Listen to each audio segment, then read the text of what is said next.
Hello दोस्तों, हमारे channel पर आपका स्वागत है, जहां मिलती है प्यारी प्यारी छोटी कहानियां जो हर उम्र के लोगों को हंसाती हैं, सिखाती हैं और एंटरटेन करती हैं। तो आराम से बैठिए और इस प्यारी सी कहानी में खो जाइए, जिसे सुरों ने चुना। मास्टर क्षितिज एक छोटे से गांव के स्कूल में पढ़ाते थे। उनकी जिंदगी एक पुरानी किताब की तरह थी, शांत और धूल भरी। उनके भीतर एक अजीब सा खालीपन था, जैसे कोई धुन जो शुरू तो हुई पर कभी पूरी न हो सकी। वे अक्सर खिड़की के बाहर देखते और उस संगीत को याद करते जो उनके दिल में कहीं खो गया था। बरसों पहले क्षितिज का एक सपना था। वे दुनिया के सबसे बड़े वायलिन वादक बनना चाहते थे, लेकिन वक्त की मार और मजबूरियों ने उनके हाथों में संगीत के बजाय चौक और ब्लैकबोर्ड थमा दिया। आज भी जब वे घर लौटते तो कोनों में रखे अपने पुराने सपनों को देख मुस्कुरा देते।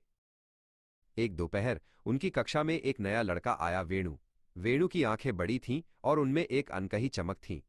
जब भी खिड़की से ठंडी हवा चलती, वेणु अपनी आंखें बंद कर लेता, मानो वो उन हवाओं में छुपे किसी अदृश्य और मधुर संगीत को सुन रहा हो। क्षितिज ने गौर किया कि वेणु गणित के सवालों के बीच में वायलिन के सुरों के चित्र बना रहा था। मास्टर साहब ने उसे डांटा नहीं, इसके बजाय उन्होंने उसकी कॉपी में उन सुरों को देखा। उन्हें महसूस हुआ कि ये बच्चा शब्दों से ज्यादा आवाजों को समझता है।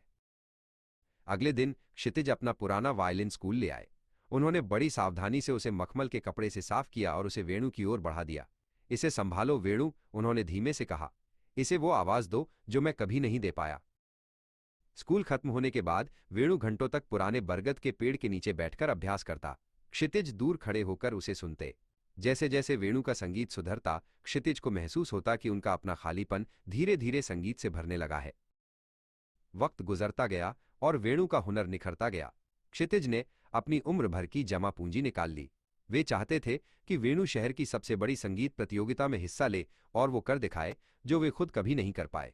वेणु की सफलता ही अब उनकी मंजिल थी।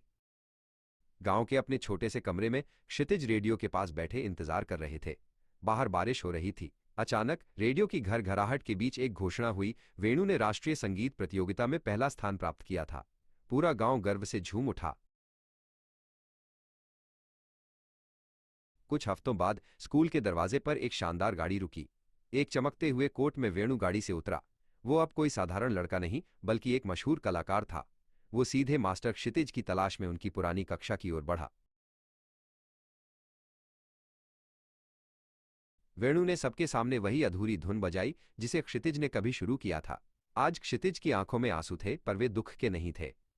वेणु की हर तान में उन्हें अपना अधूरा सपना पूरा होता दिख रहा था। गुरु की मेहनत सफल हो चुकी थी।